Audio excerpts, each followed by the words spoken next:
Welcome to Sounds Like Portraits. I'm Philippe Ungo. This is a conversation with creative humans. If you like this show, don't forget to subscribe on iTunes, Spotify, Stitcher, or Google Podcast.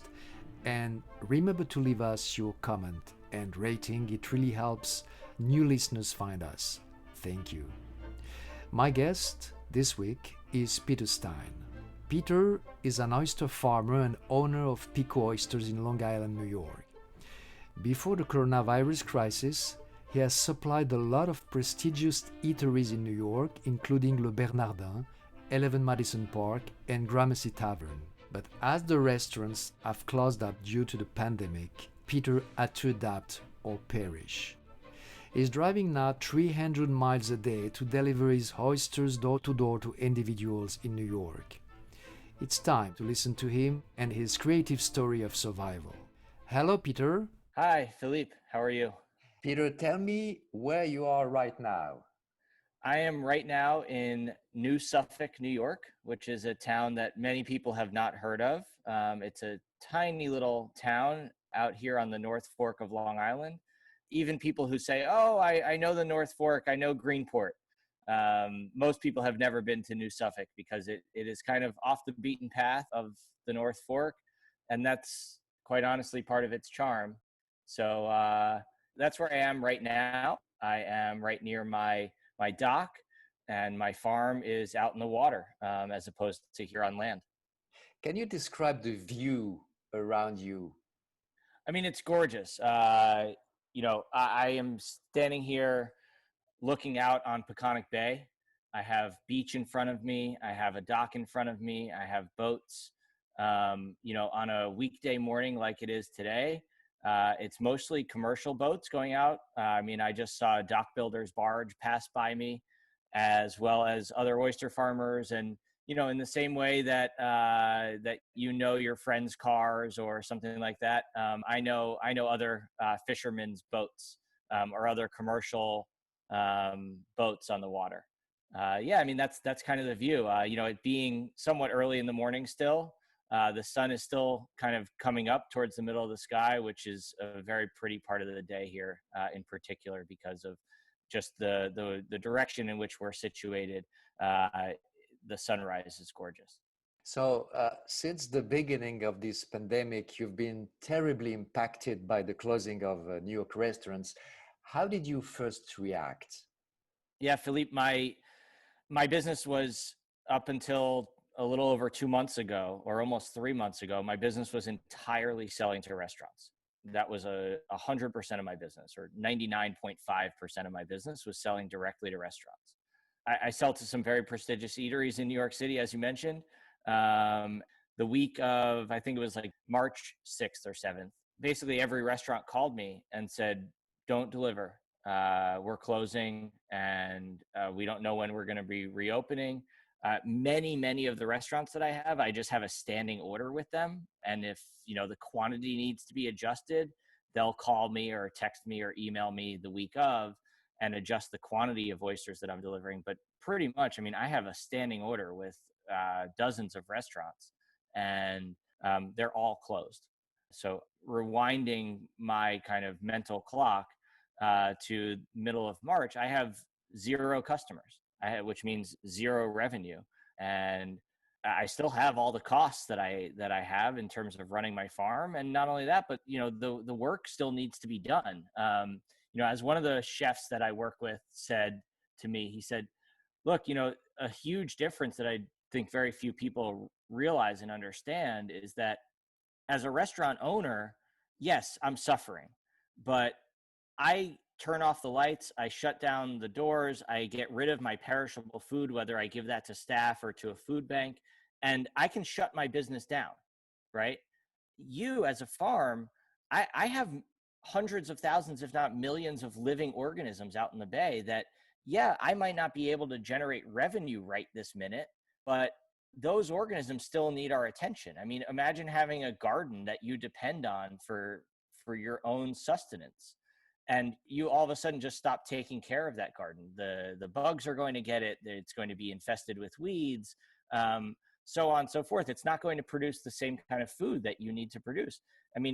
I'm no different than any other farm out there. We have living organisms that we have to tend to and care for. And in that way, I can't just shut my business down unless I just choose to just walk away from it, which would mean, sale of assets and all sorts of stuff like that. But that in and of itself would be a lengthy process. So I don't really have a choice during this time to just say, okay, I'm going to put my business on hold.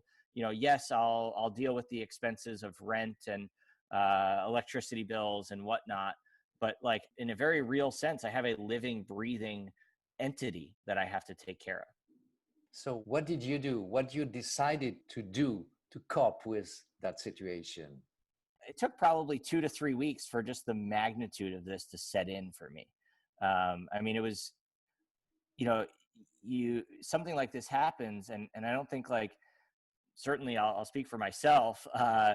It takes a while to just kind of grasp everything that's happening. This is happening not only at a community level, but at a national level, a state level, a national level, and a global level. And like just the magnitude, the size of that, it takes a while to wrap your head around it. So I'll tell you, kind of like, I was just sitting there kind of licking my wounds for a little bit. But as I kind of, I guess, got over the mental hump of trying to understand what was going on, I said, you know what? I can't sit here, roll over and die. I started this farm 4 years ago. I have invested into it in every way, shape, and form, blood, sweat, and tears. And I'm not going to, just roll over and die. So what needs to happen is we have to start selling our oysters somehow. I have a couple of people who work with me, and my role today is more doing that's my role, is kind of the business development, the sales, the producing revenue. So I started contacting individuals. Thankfully I have from previous experiences and family and whatnot, I have a pretty decent network here in the greater New York area.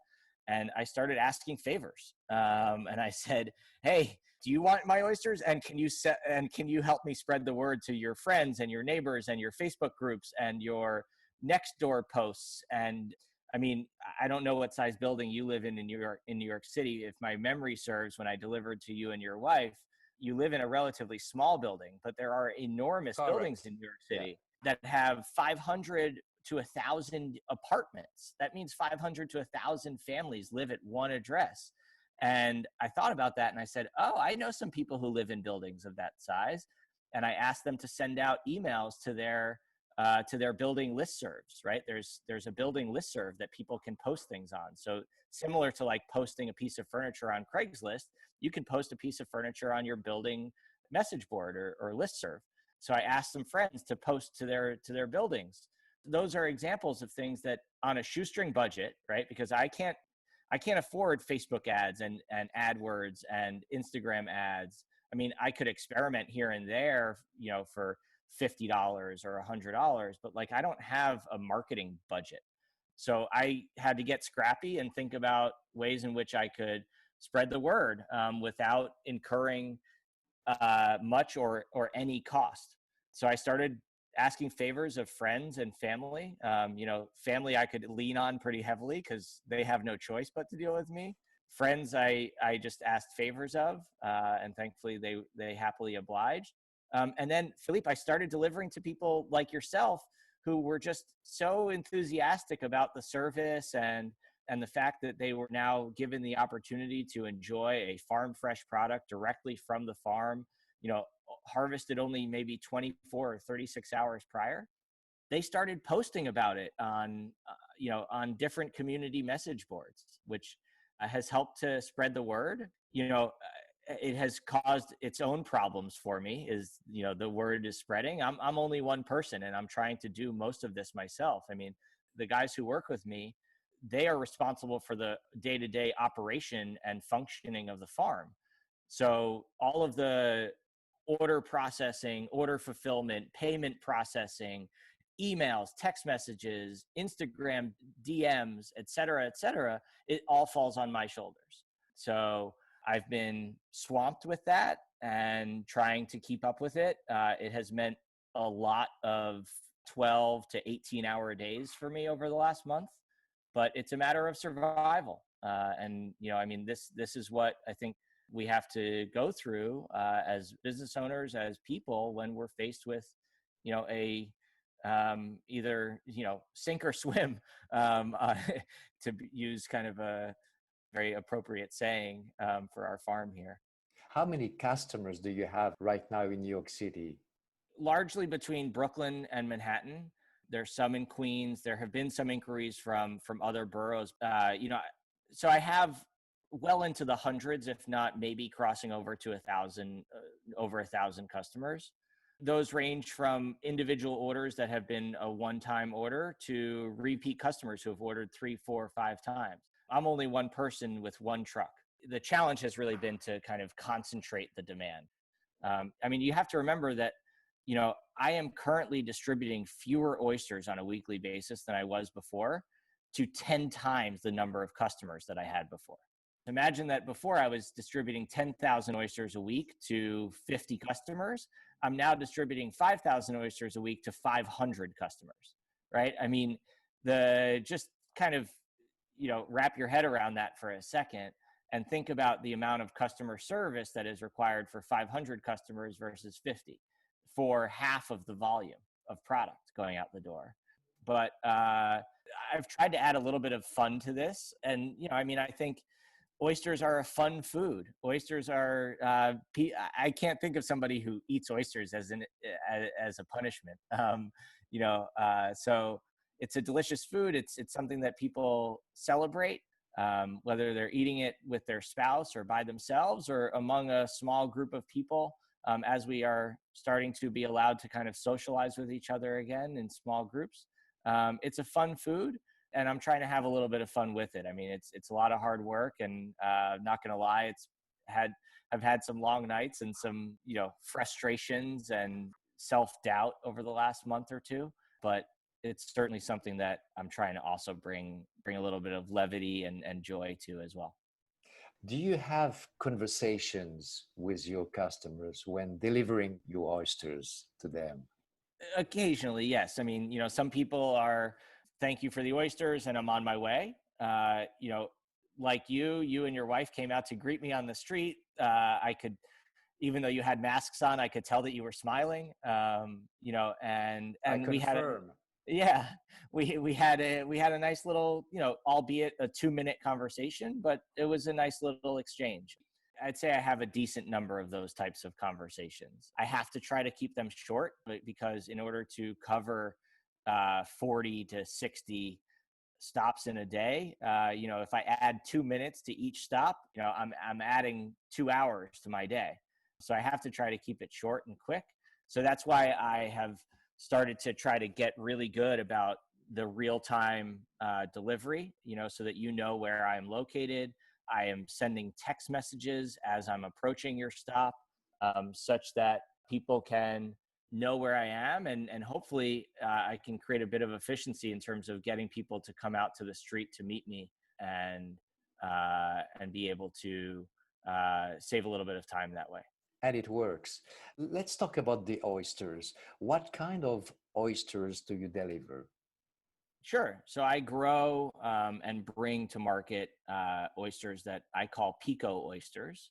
So that's your signature. Yes. So that's my brand. There are a lot of analogies between, or parallels between, oysters and wine. So for example, Pinot Noir grapes that are grown in France versus Chile versus Australia, South Africa, the Finger Lakes of New York, it's all the same grape in terms of the genus and species, but those grapes taste quite a bit different because of the geography, or in French, the terroir in which they're grown. In oysters, we have a similar concept, which is called merroir. That's applicable in the fact that every East Coast oyster is the same on a genetic level. It's the same genus and species. So oysters grown in Florida or Maine or Newfoundland or New York are all Crassostrea virginica. And the way in which we grow them, right, because we have lots of different cultivation methods for growing oysters. So the way in which we grow them, as well as the water in which they're grown, are going to impact the flavor and the size and the texture. In fact, in many cases, even the color of the oyster and the shell itself. So my oysters are Crassostrea virginica, and I bring them to market as Peeko Oysters. And then there are some things that we do during the cultivation process, as well as the area in the bay in which we grow them, that add to them being unique. How much is it for a dozen oysters? Right. So I've had to institute a delivery fee of $5, as well as a minimum of 2 dozen oysters. So 2 dozen oysters delivered to your door is $35 plus tax. Okay. And can you remind me what is the process if I want to order oysters from you? Go to peekooysters.com, PeekooOysters.com. And then on there is a link for order home delivery. And there you will see the menu of items that we have for delivery. We are also shipping oysters now. So we've just started shipping oysters through UPS. Peter, we were talking about your pricing. Is your delivery business profitable right now? The short answer is I don't know. The more involved answer to that question is that while I may not be able to determine whether or not this is a profitable business model for me, my intention right now, given that we are in survival mode, is to cover my costs. I want to be able to keep my farm running, right? I don't want to be losing money hand over fist every single day. So if I can cover my costs through this business or this way of doing business for the time being, again, it's a matter of survival, right? I know that we will get through this, and I just want to be alive on the other side of it as a business and as a human as well. But Peter, do you have any tips for beginners about opening the oysters? Absolutely. So interestingly, 90% of oysters are consumed in restaurants. 90%. At least I don't know of another food where 90% of that food is consumed in restaurants. So very, very few people are consuming oysters at home, which means that if you think about the experience of eating an oyster, most people are being handed an oyster already shucked on a bed of ice or rock salt with some mignonette sauce or cocktail sauce or a lemon wedge, and it's ready to eat. But the questions are very logical from the end consumer because they've never had oysters in their home kitchen. So to answer your question a little bit more directly, number one, caring for your oysters upon receiving them. You want to put them into a mixing bowl or a salad bowl of some kind, even just like a large Tupperware container, and cover them with a damp piece of paper towel or a damp dishcloth. Oysters need that damp environment in which to stay fresh in the fridge. You do not want to submerge them in water. That is a big no-no. You could cover them with a bit of ice if you wanted to, but make sure that as that ice slowly melts in your refrigerator, that you're emptying the water out that is created as a result of that. So that's first of all. Second of all, when opening oysters, it can be a little bit intimidating, but what I would say, without being on video right now and being able to demonstrate this to you, what I would say is that the oyster is connected, the two shells of the oyster are connected in two places. One is at the hinge, which is kind of that pointy edge of the oyster. And then there's a muscle inside the shell, and that muscle connects the two shells. Getting to one of those connection points between the two shells and severing that connection point between the two shells is your first order of business when shucking an oyster. And then after that, I would say, as a general statement, it's less brute force, or you don't want to just try to hammer your way in there. You need to finesse it and find the right spot. And if you can find the right spot, it's actually not that difficult. What is your favorite way to eat oysters? If I'm going raw and I want to just eat the oyster without cooking it, I much prefer to do an oyster with just either nothing on it, so just eating it straight away out of its shell, or with a little squeeze of lemon juice. So, Peter, how does your oyster farm look like? Because it's not an ordinary farm, it's in the Right. water. That's, I think, one of the very cool things about an oyster farm is that, most people think of a farm and they think of rows of corn or fields of tomatoes or something like that. People have been to an apple orchard and picked apples from trees, or been out into berry bushes and picked blackberries or blueberries or strawberries. That is something that we can grasp a hold of mentally, right? Because we've had the opportunity to experience it. Whereas far fewer of us have ever kind of actually been in an oyster farm, right? Because it's very difficult to be in an oyster farm. You'd actually have to be in the water. And, there's a scientist and an author and just a very foremost thinker who happens to also be a friend of mine. His name is Carl Safina. And he talks about in his books, as well as podcasts that he's been on, about the idea that as people, our conceptualization and understanding of the world usually ends at the waterline. Think about yourself in a seaside town, perhaps sitting on a beach. You look out at the sunset, you look out at the surface of the water, and very few of us think about all of the life that is underneath the surface of the water. And to me, that's one of the really cool things about oyster farming, is that I have just as much equipment and product in the water as almost any land-based farm, but none of it's visible to the naked eye. So I have all of this equipment. If you were to boat past my farm out in the middle of Peconic Bay, if you even knew that you were boating past it, all you would really see would be a series of buoys marking my equipment that lays underneath the surface of the water on the bottom of the bay, and that's marked by those buoys. So that's where my farm is. It's on my oyster grounds. I have acreage underneath the bottom of the bay, the same way that you could be on an apple orchard that is 100 acres large. I have an oyster farm that is, not 100 acres, but it's measured in acres. And I have equipment and oysters sitting there in the bottom of the bay. Obviously, the environment in which I operate presents a whole set of unique challenges. In that it's a difficult environment to operate in. I can't go stand on my oyster farm. I can't stand there and inspect the vines or inspect the corn stalks or the soil in which the plants are grown. I have to be there on a boat.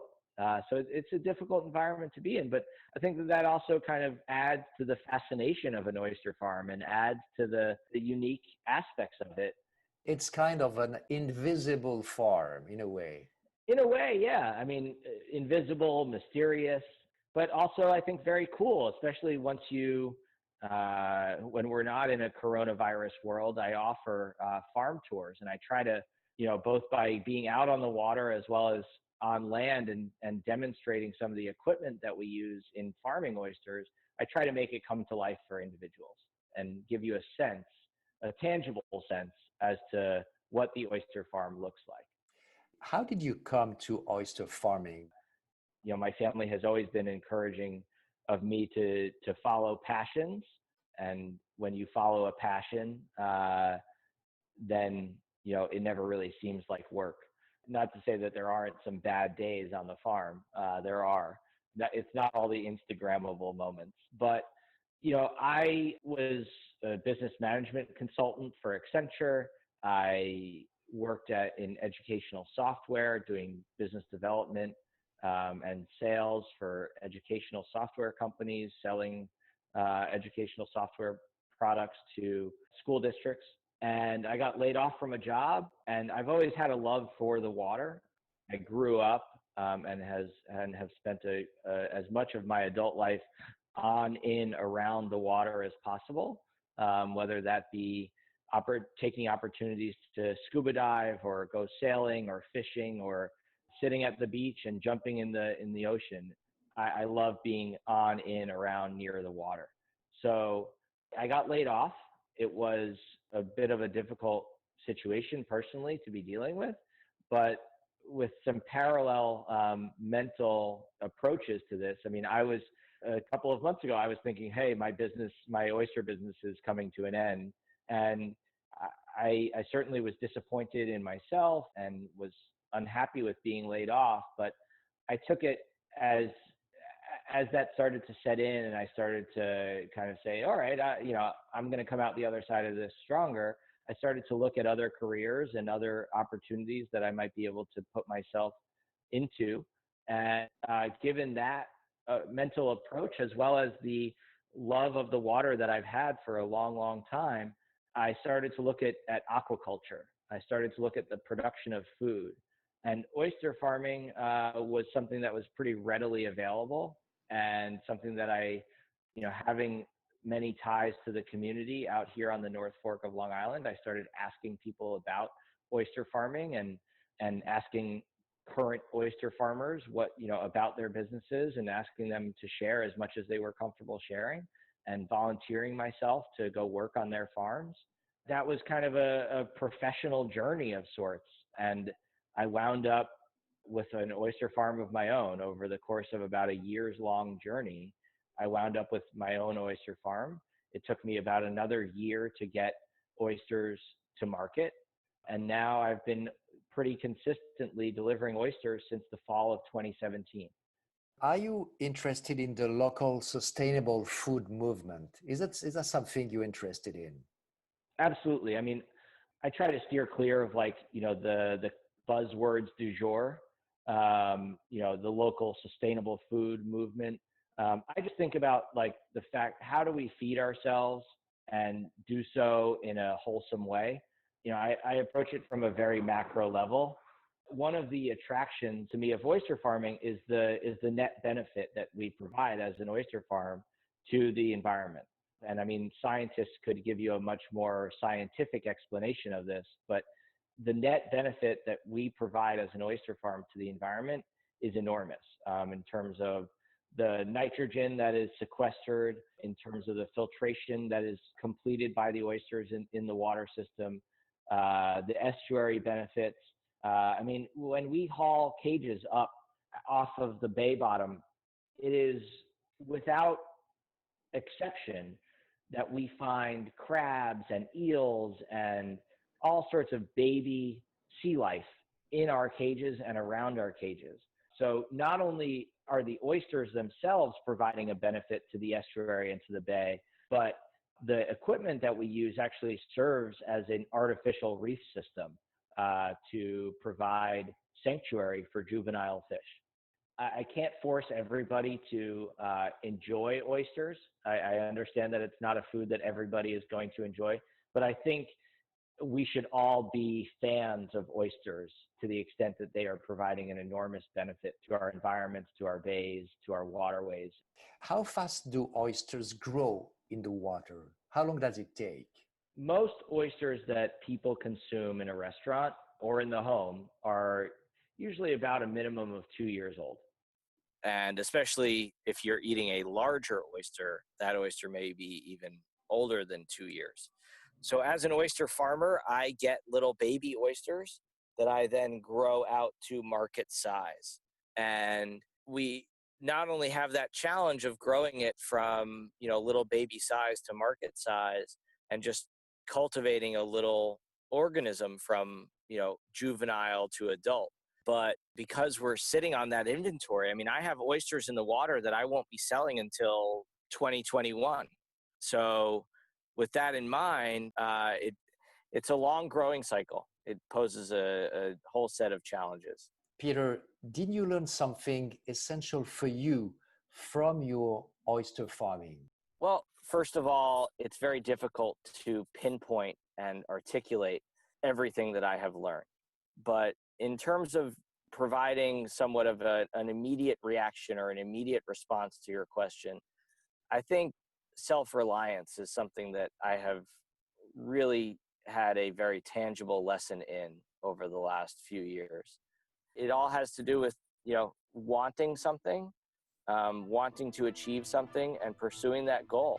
Thank you, Peter, for sharing your story. It was Sounds Like Portraits, a podcast by Philippe Ungar. Please visit soundslikeportraits.com. And if you like this show, don't forget to subscribe on iTunes, Spotify, Stitcher, or Google Podcast.